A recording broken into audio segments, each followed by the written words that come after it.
अस्सलाम वालेकुम व्यूअर्स, मैं हूँ एस्ट्रोलॉजर अमजद मलिक और आप देख रहे हैं मेरा यूट्यूब चैनल। मौजूदा सूरत हाल की जो लेटेस्ट अपडेट्स हैं वो लेके मैं आपके सामने हाजिर हूँ। बहुत सारे सवालात मुझसे किए जाते हैं मुख्तलिफ जो है ना टॉपिक के हवाले से, लेकिन जो सबसे टॉप पे दो मौज़ूआत होते हैं उनमें से एक होता है इमरान खान और दूसरा होता है पाकिस्तान। और इमरान खान साहब के हवाले से भी मैं कुछ अपडेट्स आपको दूंगा और पाकिस्तान के हवाले से भी दूंगा। उससे पहले मैं आपको कुछ चीज़ें बताना चाहूँगा, क्योंकि अक्सर चीज़ें ऐसी हैं जो कि मैं यूट्यूब पर देख रहा होता हूँ डिफरेंट चैनल्स के ऊपर डिफरेंट लोगों की तरफ से कि बड़ी सनसनी फैलाई जाती है कि पाकिस्तान में ये हो रहा है, ऐसे हो रहा है। इसकी ज़िंदा मिसाल मैं आपको दे देता हूँ, क्योंकि मैंने पाकिस्तान में सबसे पहला एस्ट्रोलॉजर मैं था कि मैंने प्रेडिक्शन दी थी खान साहब के ऊपर हमले के हवाले से कि हमला होगा, और फिर पूरी दुनिया ने देखा कि वो हमला खान साहब के ऊपर हुआ। उसके बाद एक उर्दू पॉइंट के एक प्रोग्राम के अंदर मैंने एक अपना इंटरव्यू दिया था, रिकॉर्ड करवाया था। उसके अंदर मैंने एक प्रेडिक्शन दी थी कि पीटीआई को जो बड़े-बड़े जो लोग हैं, नाम है, वो छोड़ जाएँगे। तो उस वक़्त भी लोगों ने बड़ा मेरे पे एक बड़ी हैरानगी का इज़हार किया था और कि कैसा पॉसिबल है। तो फिर दुनिया ने ये भी देखा होते हुए कि पीटीआई के लोग जो है ना उस पार्टी को छोड़ के जाते रहे वन बाय वन। उसके बाद एक लहर उठी पूरी दुनिया की तरफ से कि जी एक जो कराची में जो है ना एक तूफ़ान आ रहा है बहुत बड़ा, एक किस्म का, और तो पूरे कराची को लपेट लेगा और तबाह कर लेगा। मीडिया ने आसमान सर पे उठाया हुआ था इस हवाले से। तो मुझसे सवालात किया गया, मैंने उसके ऊपर प्रेडिक्शन दी थी कि ऐसा कोई बात नहीं है, तूफ़ान पहली बात है कराची को टच नहीं करेगा और बिल्कुल वो वापस चला जाएगा। तो तब भी पूरे पाकिस्तान ने देखा कि ऐसा ही हुआ। फिर एक प्रेडिक्शन के हवाले से बात हो रही थी, एक कोई कनाडा या अमेरिका का कोई बंदा था जिसने प्रेडिक्शन दी थी कि जी पाकिस्तान के अंदर आने वाले टाइम में तुर्की के ज़ल्ज़ले के बाद पाकिस्तान में ज़ल्ज़ला आ रहा है बहुत बड़ा, और पाकिस्तान के वो इस एरियाज़ को टारगेट करेगा। तो तब भी मैंने ये प्रेडिक्शन दी थी कि ऐसा कुछ नहीं होगा, इस वक़्त पाकिस्तान के अंदर कोई इतना बड़ा लेवल का ज़ल्ज़ला मैं नहीं देख रहा हूँ। वो भी होते हुए लोगों ने देखा। उससे पहले मैंने एक प्रेडिक्शन दी हुई थी कि ज़ल्ज़ले आ रहे हैं, और उसका ताल्लुक मैंने बताया था कि इस खित्ते में से, इस रीजन में से कहीं पे भी ज़ल्ज़ला आ सकता है। तो तुर्की में एक ज़ल्ज़ला आया, खैर वो एक अलग चीज़ है कि वो मसनूई था या नहीं। इसके बाद मैंने और भी बहुत सारी प्रेडिक्शंस की थी। फिर इसराइल का मसला आता है, उसके ऊपर बड़े नाम नहाद जो हैं वो एस्ट्रोलॉजर्स हैं, उन्होंने एक आसमान सर पर उठाया हुआ था कि जी जंग लगेगी और पाकिस्तान उसके लपेट में आ जाएगा और ये ब्लॉक बनने जा रहा है, वो ब्लॉक बनने जा रहा है। मैंने उस टाइम भी बोला था कि ऐसा कुछ नहीं होगा फ़िलहाल। क्योंकि उसकी छोटी-सी रीज़न है, आप सल्लल्लाहु अलैहि वसल्लम की एक हदीस मुबारक है कि उसके मुताबिक जब तक ये बैतुल मुक़द्दस को शहीद नहीं करेंगे तब तक इनका ज़वाल शुरू नहीं होगा यहूदियों का। अभी आप देखिएगा आने वाले टाइम में भी तो सऊदी अरब और यूएई और बाकी गल्फ़ कंट्रीज़ का जो अभी काउंटडाउन स्टार्ट होना है, इज़राइल उनके ऊपर हमले करेगा और इज़राइल उनको अपने डायरेक्टली इनडायरेक्टली अपने असर के ज़ेरे असर लेके आएगा। तो उसके बाद ये घुटने टेक देंगे। देन फिर जो है ना इसके ऊपर एक फ़ैसला किया जाएगा कि अब इज़राइल के ख़िलाफ़ कुछ किया जाए, क्योंकि इसके पीछे जो मुहरक़ात हैं सारे इसमें चाइना और रशिया का मफ़ाद है बेसिकली। वो मिल के सारा कुछ करवा रहे हैं अपनी पावर को मेंटेन रखने के लिए। पूरी दुनिया को इसका इल्म है सिवाय पाकिस्तानियों के, क्योंकि हम लोग अपना हमारा जो मेन स्ट्रीम मीडिया है इसके अलावा हम अदर मीडिया को पढ़ना गवारा नहीं करते।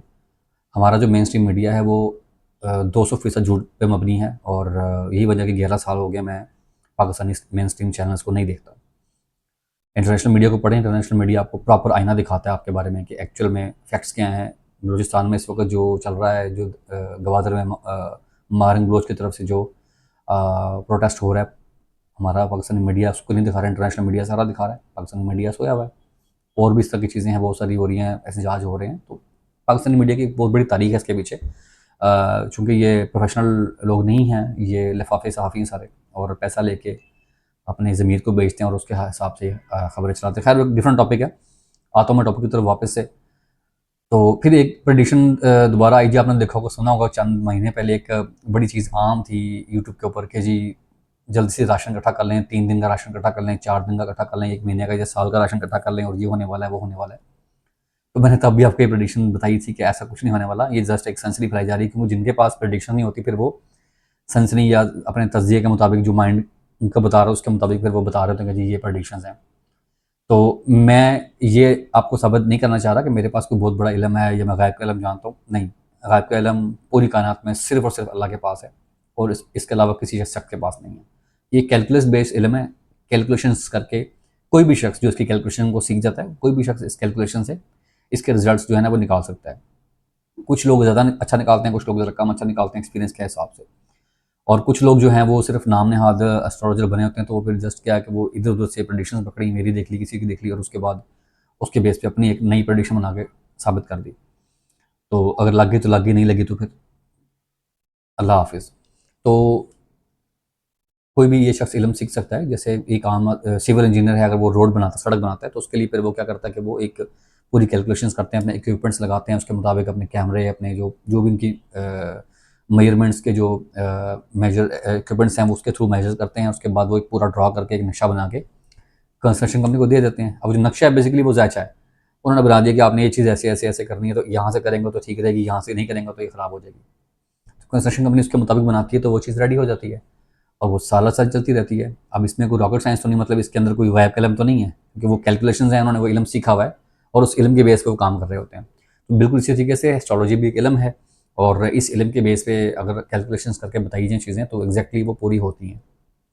मेरी लाइफ में बहुत सारे ऐसे लोग हैं, मैं खुद भी उनमें शामिल हूँ, कि मैंने एस्ट्रोलॉजी की हेल्प के साथ अपनी ज़िंदगी के अंदर कुछ चीज़ों को बैलेंस किया, तो अल्लाह ताला ने फिर उसमें बरकत डालना शुरू कर दी। बरकत हमारे हर तरफ होती है, हर वक़्त होती है, हम तक पहुँचती क्यों नहीं है, उसकी कुछ चीज़ें होती हैं कि हम उसको अपनी अपनी एनर्जीज़ को और अपने नंबर्स को बैलेंस करने के बाद, नंबर्स बात और रूहानी नंबर की बात कर रहा हूँ। हम अपने रूहानियत को, अपने आप को बैलेंस करने के बाद उन चीज़ों तक रसाई हासिल कर सकते हैं। और ये रसाई जो है ना, हर शख़्स कर सकता है, अगर उसको इस चीज़ का इल्म हो कि मेरे आस-पास कौन-कौन से नंबर्स, रूहानी नंबर हैं जो मैंने एक्टिवेट करने हैं, जो नहीं एक्टिवेट एक्टिवेट करें हो जाता है।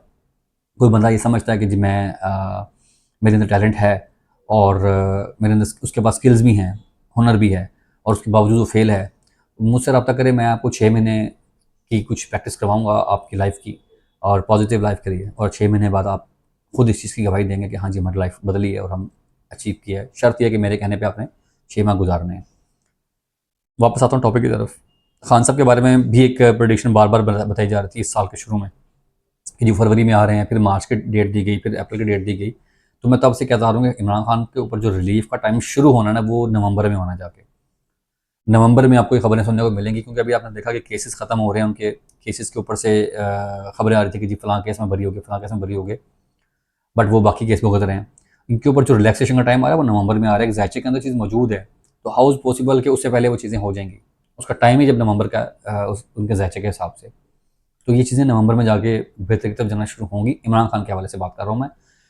इस वक़्त जो राइट नाउ धरना चल रहा है जमात इस्लामी का पाकिस्तान रावलपिंडी के अंदर, और पाकिस्तान के मुख्तलिफ़ शहरों में भी उन्होंने कॉल की, एहतजाज का कॉल दे दी है। इसके अलावा पीटीआई ने 5 अगस्त को भी बोला हुआ है कि हम लोग एहतजाज करेंगे। तो इसके पीछे भी मैं बताता चलूँ, मैं प्रेडिक्शन दे रहा हूँ आज, बहुत इंपॉर्टेंट प्रेडिक्शन है, इसको ब्रेकिंग न्यूज़ भी आप कह सकते हैं। इमरान खान साहब के लिए मेरा पैगाम है कि ये एक ट्रैप है और इस ट्रैप से बच के रहिएगा। इसके पीछे जो जितने भी एहतजाज हो रहे हैं इस वक़्त जमात इस्लामी के, इसके पीछे बहुत बड़ी एक वजह है इमरान खान को दबोने की। उसकी वजह ये है कि मेरी कैलकुलेशन के हिसाब से इमरान खान की जान को अभी भी खतरा है, और अगर इमरान खान साहब अल्लाह के हुक्म से सर्वाइव कर जाते हैं, अल्लाह ताला उनकी जान की हिफाजत फरमाए, तो इमरान खान साहब अगले 8 साल, उसके बाद 8 साल इस पाकिस्तान, इस मुल्क के ऊपर हुकूमत करेंगे। ये मैं बड़े अरसे से कहता आ रहा हूँ।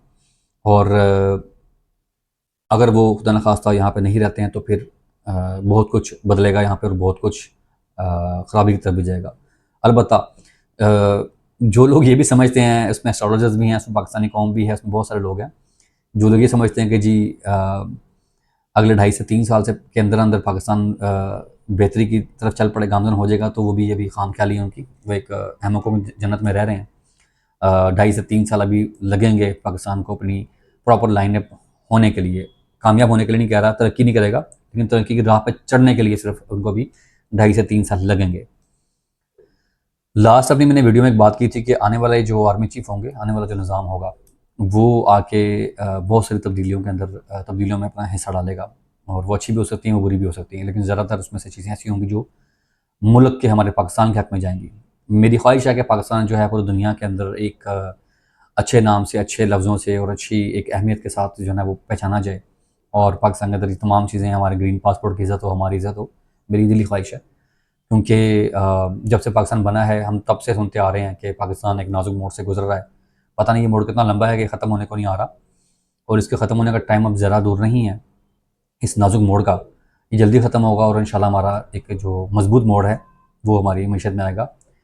अपकमिंग जो मंथ्स आ रहे हैं अगले, मैंने आपको बोला था कि आई थिंक मैंने जनवरी में या फरवरी में एक प्रेडिक्शन दी थी कि आने वाले 18 महीने बड़े इंपॉर्टेंट होंगे गवर्नमेंट के लिए।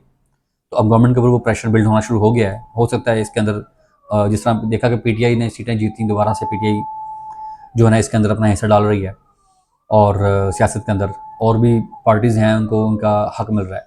तो इसी तरीके से आहिस्ता आहिस्ता गवर्नमेंट मज़ीद मखलूत होती जाएगी, कमज़ोर होती जाएगी, और शायद ये कोई बीच का रास्ता इख्तियार करके निकलने की कोशिश करें। लेकिन नून लीग का हमेशा से एक सिलसिला रहा है, अभी भी वही हरकत करेंगे। इसमें वो भी जमातें हैं, पीपल्स पार्टी भी है, उनके मैं जायज़े के मुताबिक बता रहा हूँ। मेरा पर्सनल उनसे कोई किसी किस्म का कोई वो नहीं है। जायज़े के मुताबिक जाते जाते फिर भी कुछ ना कुछ ऐसा कांड करेंगे कि जिससे मज़ीद ख़राबियाँ पैदा हों, मज़ीद नुकसानात हों, क्योंकि इनको आवाम से कोई गर्ज़ नहीं है, इनको पाकिस्तान से कोई गर्ज़ नहीं है। ये सिर्फ़ अपने मफाद को देखते हैं। और अभी आप खबरें सुन रहे हैं कि आईपीपीज़ जो हैं, जो इंडिपेंडेंट पावर प्लांट्स चल रहे हैं पाकिस्तान के अंदर, उसमें से 50% पावर प्लांट्स जो है ना वो उन लोगों के हैं जो नून लीग के हैं या जो हुकूमत में बैठे हुए हैं इस वक्त। तो अगर इनको इतना एहसास होता तो सबसे पहले वो अपने आईपीपीज़ की जो चल ही नहीं रहे, जो बिजली ही नहीं बना रहे, तो उसको ख़त्म करते हैं फौरी तौर पर। वो डॉलर्स में पेमेंट जा रही है, पीआर में नहीं, डॉलर्स में पेमेंट जाती है।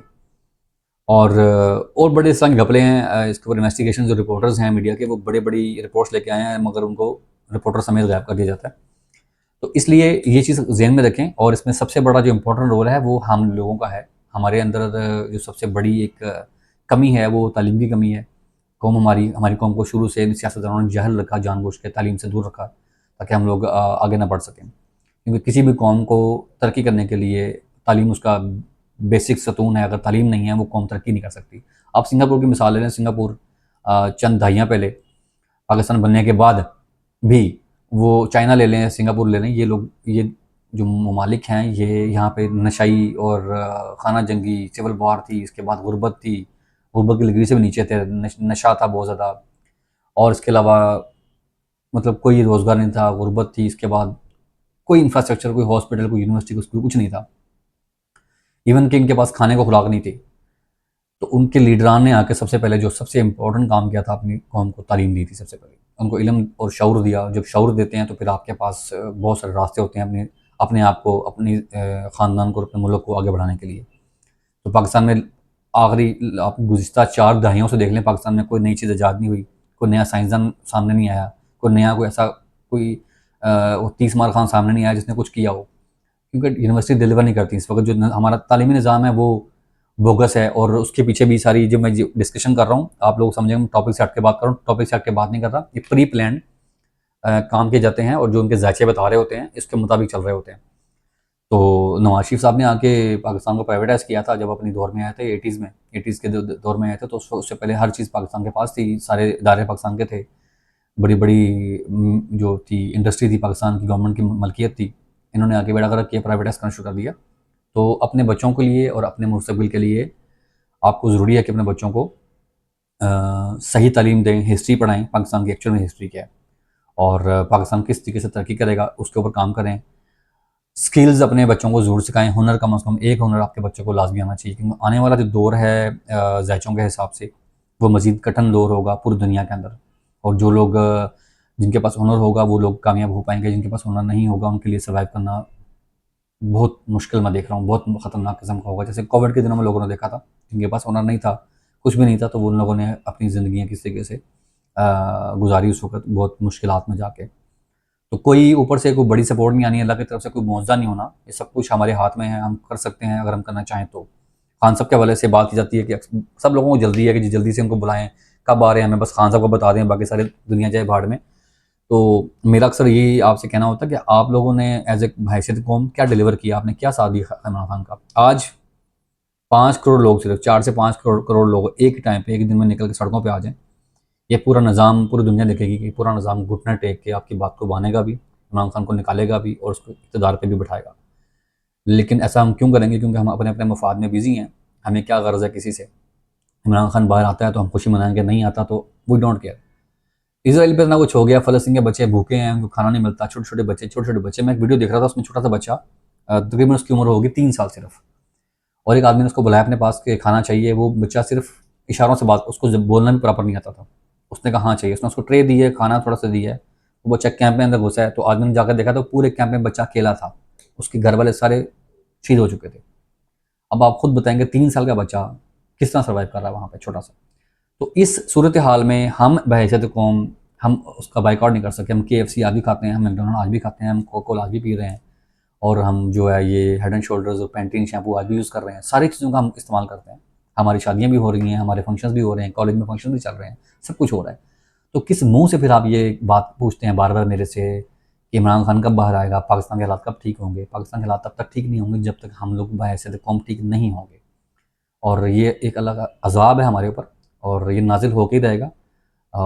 बड़े-बड़े लोगों में देखा कि इतनी-इतनी दाढ़ियाँ रखी हुई हैं, हज किए हुए हैं, उसके बावजूद सूद खाते हैं, वो पैसा अपना रिटायरमेंट का बैंकों में जमा करवाया है, फिक्स करवाया हुआ है, उस पे सूद खा रहे हैं। बड़े-बड़े मैंने ऐसे दाढ़ी वाले लोग देखे हैं, बिज़नेस कर रहे हैं और बड़ा वो अल्लाह-अल्लाह कर रहे होते हैं, तो घर के मुलाज़िमीन के ऊपर ऐसा-ऐसा ज़ुल्म करते हैं, ऐसा-ऐसा वो कहर मचाते हैं कि बस वो अल्लाह की पनाह है। मैं आई विटनेस हूँ, मैंने आँखों से देखा हुआ है इसके ऊपर और कार्रवाई भी करवाई उनके खिलाफ फिर बाद में मैंने। तो मकसद कहने का ये है कि ये इस तरह नहीं होगा। एक बंदा आके आपको जगाने की कोशिश करता है, एक बंदा आके आपको एक सीधे रास्ते पे लगाने की कोशिश करता है। तो पहले तो इमरान खान ने एक दफ़ा बात की थी आके, खान साहब ने, कि मेरे पाकिस्तानियों सबसे पहले आपने घबराना नहीं है। तो पूरी कौम ने उनके इस डायलॉग का तमाशा लगाया था। टिकटॉकर्स भरे पड़े हैं इसके अंदर, जी हुण सानू घबरान दो, हुण तो घबरान दा टाइम है, ये वो। तो चूँकि जितने भी इस वक्त हमारा आलमी है कि जो टिकटॉक पे बैठे हैं लोग या बाकी जिन्होंने मजाक उड़ाया था, वो जाहिल हैं, उनको नहीं पता इस चीज़ का, तालीम की कमी है। जाहिर मैं इस सुर में बोल रहा हूँ कि तालीम की कमी है उनके पास। तो क्योंकि हिस्ट्री अब निकाल कर देखें पाकिस्तान की, तो कायद-ए-आज़म का ये फरमान था कि मुसलमान मुसीबत में घबराया नहीं करता। तो खान साहब उस चीज़ को शॉर्ट करके बोलते थे कि आपने घबराना नहीं है। वो उनकी उस बात को हमें डिलीवर कर रहे थे। तो लेकिन चूँकि जाहिलों को नहीं पता था कायद-ए-आज़म ने क्या फरमाया, कि कायद-ए-आज़म को कभी उन्होंने ना पढ़ा है, ना कभी सुना और ना कभी इंटरेस्ट लिया। तो आज हनी सिंह का कौन-सा गाना है या बादशाह को और हनी सिंह के आपस में क्या डिस्कशन चल रही है, पूरे पाकिस्तानी कौम को पता होता है। और कौन-सी टिकटॉकर के साथ क्या हुआ है, इस सब पूरे पाकिस्तान को पता होता है। लेकिन एक्चुअल में जो फ़लसफ़ा इकबाल ने दिया था और जो एक जो है ना एक निज़ाम और एक तंज़ीम के बारे में कायद ने फरमाया था, उसकी उससे हम बहुत बहुत दूर निकल चुके हैं। और उसकी वजह ये नहीं है, बहुत से लोग वजह ठहराते हैं उसकी कि जी दुनिया ने ये कर दिया, प्री प्लान काम किया गया, इल्यूमिनाटीज़ काम कर रहे हैं, ये कर रहे हैं, वो कर रहे हैं। मैं अगर चाहूँ ना, अगर मैं चाहूँ, किसी के बाप की ज़रूरत नहीं कि मेरे घर में घुस जाए या मेरे माइंड को आके वो डिट्रैक्ट कर जाए। तो अगर मैं चाहूँ तो सब कुछ हो सकता है, अगर मैं चाहूँ तो कुछ नहीं हो सकता। तो बहैसियत कौम हम एक मुर्दा कौम है और इसलिए हम लोग इस चीज़ से बाहर नहीं निकल पा रहे हैं। ये मैं सारी बातें इसलिए आज कर रहा हूँ आपके साथ, इस जायचे में मैंने बहुत कुछ देखा है और उसके बाद मैं आपको डिस्कशन कर रहा हूँ। मैं प्रेडिक्शन नहीं दूँगा इसके ऊपर मज़ीद, क्योंकि फिर प्रेडिक्शन के ऊपर होता है क्या कि वो इस चीज़ का आप लोग इंतज़ार कर रहे होते हैं कि एक बंदे ने बोला था, हम इसको अब देखते हैं। तो आने वाला वक़्त कठिन है, पाकिस्तान के अंदर हालात बिगड़ेंगे, चीज़ें सूरत-ए-हाल ख़राब हो रही हैं, मैं देख रहा हूँ और ख़तरे वाली नहीं है, लेकिन मैं इतनी आसान भी इसको नहीं कह सकता। और इस चीज़ का फ़ायदा हमारे जो बैरूनी दुश्मन है वो उठाएँगे। एक दफ़ा वो जो है ना वो कोई ऐसा एडवेंचर ज़रूर करेंगे पाकिस्तान के सरहदों के ऊपर कि जिससे पाकिस्तान की आर्मी को भी नुकसान हो सकता है और इंटरनल भी दहशतगर्दी के चांस बढ़ेंगे अभी और। तो जो ओवरऑल सूरत हाल है वो अच्छी नज़र नहीं आ रही है, तो लिहाजा आप लोग कोशिश करें कि अच्छे काम करें और अल्लाह ताला से दुआ करें कि सब कुछ बेहतर हो। बाकी दुनिया के साथ जो हाल है दुनिया की भी बहुत सारी चीज़ें तब्दील होनी हैं। एक्चुअल में जो ट्रांज़िट चल रही, क्योंकि अभी मार्स और सैटर्न की भी ट्रांज़िट चल रही हैं, उसके बाद सैटर्न की रेट्रोग्रेशन चल रही है, सितंबर तक ये चलेगी। उसके बाद राइट नाउ मरकरी इस वक्त रजियत में है और भी इस तरह के प्लैनेट्स चल रहे हैं जिन्होंने आके एक्चुअल में इसका जो टर्न आउट आ रहा है, जो चीज़ें टर्न होंगी ट्रांज़िट, वो नवंबर से दिसंबर के दरमियान होंगी जाके। और उस वक़्त बड़ी तब्दीलियाँ आएँगी पूरी दुनिया में, पाकिस्तान में, पाकिस्तान की सियासत में, पाकिस्तान की मईशत में। मईशत में तो ख़ैर मैं नेगेटिव ही देख रहा हूँ, पॉज़िटिव इस वक़्त फ़िलहाल नहीं देख रहा। लेकिन बहुत कुछ होता मैं देख रहा हूँ, अपने इर्द-गिर्द दुनिया में भी और पाकिस्तान में भी। तो आपका कोई भी सवाल हो इस हवाले से तो मुझे ज़रूर अपने कमेंट में आगाह कीजिएगा और किसी भी किस्म की कोई बात पूछनी चाह रही हो तो आप अपना मुझे कमेंट्स में अपना नाम लिख के मेंशन कर दिया करें। मैं इंशाल्लाह वक्तन-फ़वक्तन आपके सवालात का जवाब दिया करूँगा। तो मेरे पास और भी बड़े इसके अलावा इन्फॉर्मेशन है, बट वीडियो लंबी हो जाएगी। 12 के 12 जो बुरूज हैं, सारे जो स्टार्स हैं, उनके साथ आने वाले टाइम में क्या कुछ होगा, उसके ऊपर भी मेरे पास कुछ इन्फॉर्मेशन पड़ी है, लेकिन वो मैं इस तरह नहीं बताऊँगा क्योंकि हर इंसान का अपना-अपना एक इंडिविजुअल ज़ायचा होता है। अगर मैं किसी के बारे में बात कर रहा हूँ, अगर फ़र्ज़ करें मैं एरीज़ के बारे में बात करता हूँ, तो दुनिया में ऑब्वियसली करोड़ों के हिसाब से एरीज़ होंगे। तो अब ज़रूरी नहीं कि वो हर एरीज़ के ऊपर वो इम्प्लीमेंट हो, हर एरीज़ पे ना हो। वो चीज़ें चूँकि मिक्स होती रहती हैं। हर एक इंसान का अपना-अपना एक ज़ायचा है और उसका अपने-अपने नक्षत्र होते हैं। तो बेटर ये है कि जो अपने बारे में इन्फॉर्मेशन आप लेना चाहें तो अपना ज़ायचा बनवाएँ, किसी से भी बनवाएँ, किसी एक्सपर्ट से ज़ायचा बनवाएँ, मुझसे बनवाएँ और ज़ायचा बनवाने के बाद जो है ना फिर आप इस चीज़ का फ़ैसला लें कि आपके एक्चुअल में वो चीज़ें सामने आ जाती हैं कैलकुलेशन में, फिर उसके मुताबिक आप अपनी लाइफ़ को बेहतर कर सकते हैं या उस तरीके से ढाल सकते हैं। तो मिलता हूँ नेक्स्ट वीडियो में इंशाल्लाह, तब तक के लिए इजाज़त दीजिएगा। अल्लाह हाफ़िज़।